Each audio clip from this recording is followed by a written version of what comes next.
Good evening, all of you. Today we will discuss about the right to property or significance of right to property. तो चलिए शुरुआत करते हैं।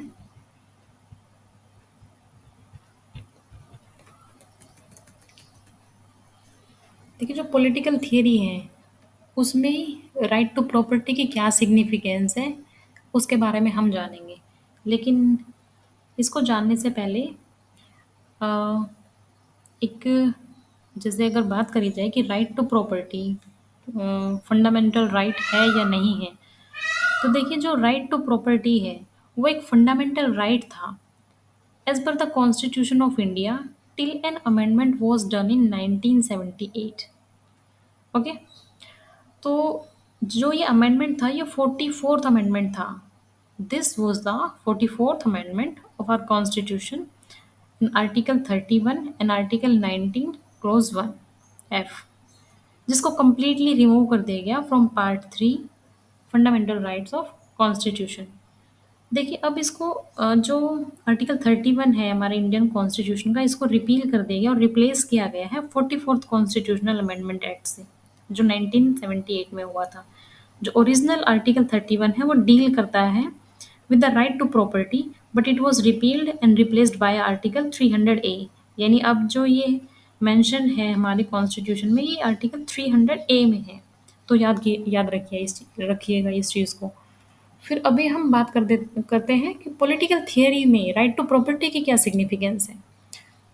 तो चलिए, जो राइट टू प्रॉपर्टी है उसको डिराइव किया गया है जो जनरल थियरी है राइट्स की वहाँ से।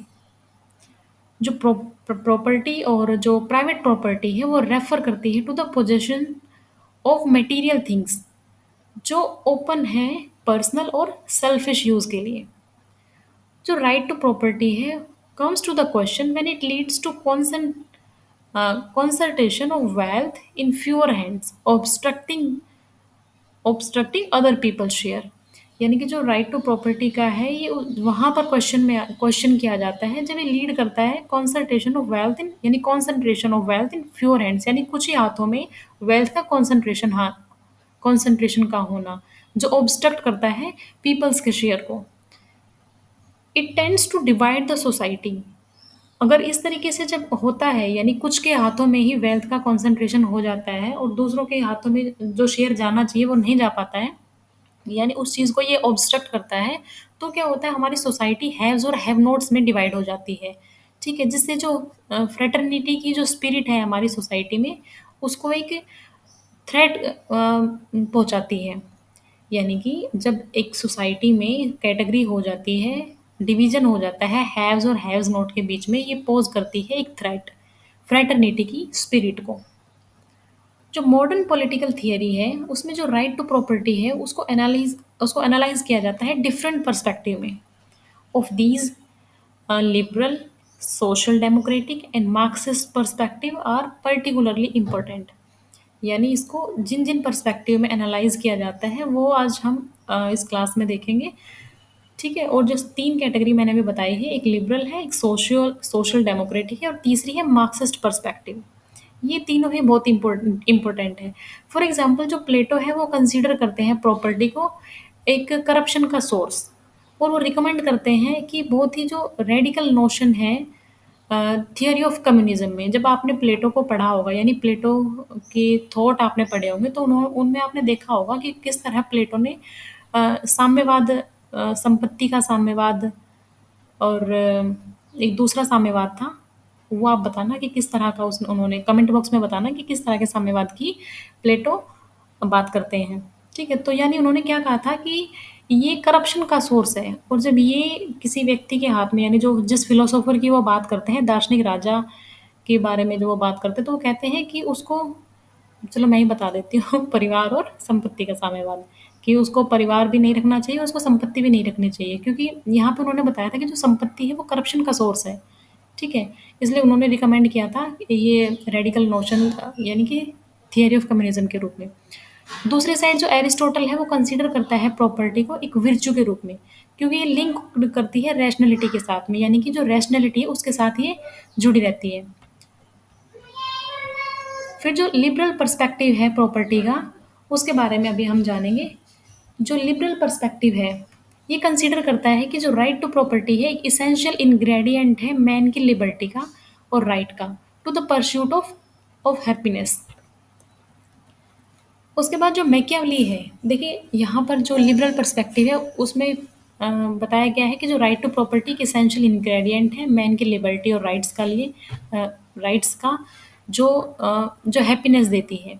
फिर मैकियावली ने रिमार्क किया कि जो मैन है sooner forget the death of their father than the loss of their patrimony. यहाँ मैकियावली बोलते हैं कि जो इंसान है वो अपने पिता की डेथ को तो भूल जाता है लेकिन अपनी संपत्ति के लॉस को वो नहीं भूलता जल्दी से। फिर जो लोग कंसीडर करते हैं राइट टू प्रॉपर्टी को एक नेचुरल राइट, इसलिए उनको एक पॉजेसिव इंडिविजुअलिज्म भी माना जाता है।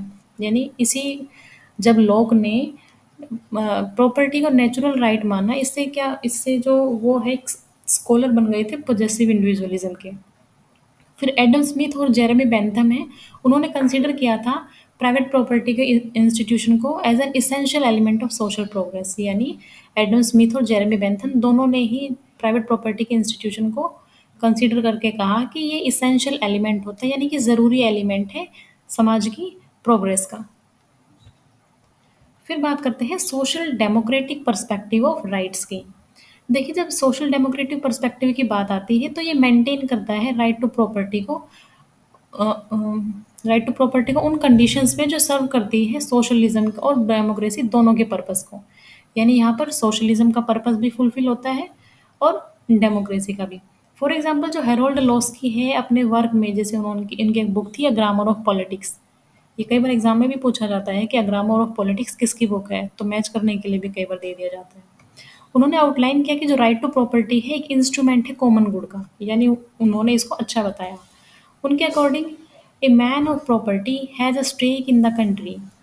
सिमिलरली जो होब हाउस है, उन्होंने बुक लिखी थी लिबरलिज्म 1911 में। उन्होंने फोकस किया था सोशल ओरिजिन ऑफ प्रॉपर्टी के ऊपर। फिर आता है मार्क्सिस्ट पर्सपेक्टिव। ये पर्सपेक्टिव बिलीव करता है कि जो प्रॉपर्टी है वो क्लास डिवीजन का और एलिनिएशन के कोज का बेसिस है। यानी ये इसको अच्छा नहीं मान रहे हैं आप। ये एक सिग्निफिकेंट डिस्टिंक्शन ड्रॉ करती है पर्सनल और प्राइवेट प्रॉपर्टी के बीच में। ये एक्वायर करते हैं full protection of personal liberty. यानी इसमें देखो, जब हमने मार्क्स को पढ़ा था तो हमने पढ़ा था हैव्स और हैव्स नॉट, ठीक है। तो वहाँ पर जो हैव्स थे वो क्या थे कि प्रॉपर्टी को बहुत सारा इकट्ठा कर रहे थे, जहाँ पे दूसरी तरफ जो श्रमिक थे, जो लेबर क्लास थी, उनका किस तरीके से एक्सप्लॉयटेशन हो रहा था। मार्क्स ने अपनी स्टडी में इन्हीं चीज़ों को उजागर किया है। तो वो कहता है कि जो पर्सनल प्रॉपर्टी है उसका फुल प्रोटेक्शन करते हैं ये जो प्राइवेट प्रॉपर्टी वाले लोग हैं। They have suggested that any form of poverty should not become a source of exploitation to control the life of others. और जो एनार्किस्ट हैं लाइक प्रूनथो, उन्होंने भी इक्वेटेड किया है प्रॉपर्टी को थेफ्ट के साथ में। यानी उन्होंने कहा था कि संपत्ति चोरी है। तो ये भी स्टेटमेंट आती है कि ये किसने कहा था, तो ये कहा था प्रूनथो ने। जो राइट टू प्रॉपर्टी है उसको ये इंट्रिकेटली लिंक्ड होती है राइट टू जस्टिस के साथ में। जो मॉडर्न थिंकर है like Amartya Sen, Ronald Dworkin, उन्होंने इक्वेट किया है प्रॉपर एलोकेशन ऑफ प्रॉपर्टी को as a basis to ensure justice.